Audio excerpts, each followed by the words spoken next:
Hi, I'm Jen. I'm one of the judges at Welsh Champs this year, and here are some tips and tricks in preparation for the competition.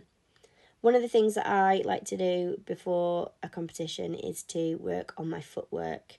I'm a footwork girly, it's what I'm known for. You'll often find me looking down at competitors' feet to see what's going on. One of the ways that you can work on that really easily is during the beginner's lesson in your usual Sirach class. So what I would do is during that lesson, I'd really think about, okay, what are my feet doing here? Am I stepping back? Am I really transferring a lot of weight back or just a little bit on this bit? As I'm bringing my feet through, is my stance wide enough? Is it too narrow? What is going on? Does it look good? Does it feel good? And I really utilise that time to think about how my feet are moving on the floor. Rather than just sliding through each movement or picking them up too much. It's that delicate balance between both. The next thing I'll do is I'll look at connection points. Am I giving my partner a really good connection in that? So for example, in a high first, am I pushing weight into my back when they collect me? Am I giving them enough tension in my hand? When I'm turning, am I gripping on for dear life, or am I kind of all over the place because I haven't got enough tension to hold on to them? And I kind of work on that with each different partner because everyone's different.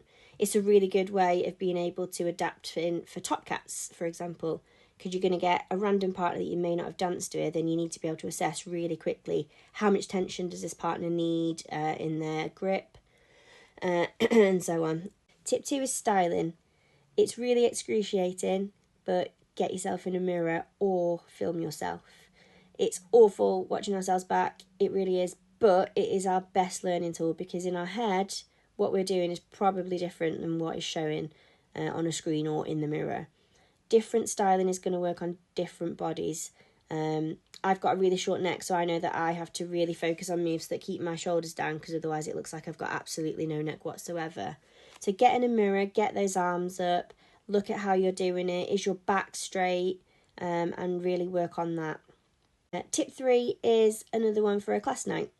If there's someone that you enjoy dancing with there or you find really comfortable, is your friend, just ask them before a dance and say, hey, do you mind if I work on my styling in this dance, or do you mind if I go into competition mode, and just explain that you've got a competition coming up and you'd really like to be able to practice some styling that's kind of off the wall or new to you or that you don't feel comfortable with, or if there's a move that you're a little bit concerned about, do you mind kind of throwing it in this dance and having a little practice of it? It lets you feel a little bit more comfortable knowing that the other person knows that you're not just crazy and kind of throwing these crazy things in there or trying this move that's really hard, and it kind of eases the pressure off you a little bit more.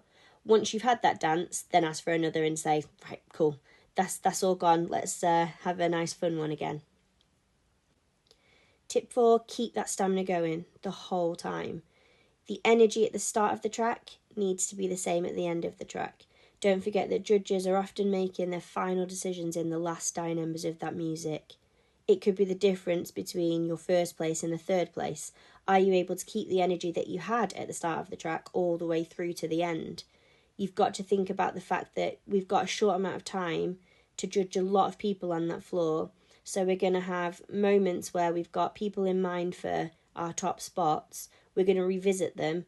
Are you still in those top spots? Can you still give me that performance that you gave at the very start of the track? Above all else, just enjoy it. Give it your all. Leave absolutely everything on the floor. There is nothing worse than coming off the floor at the end and being like, oh, I could have done more there. I could have done this. I could have done that. Really, really leave it all on the floor. Apart from that, just enjoy it. See you there.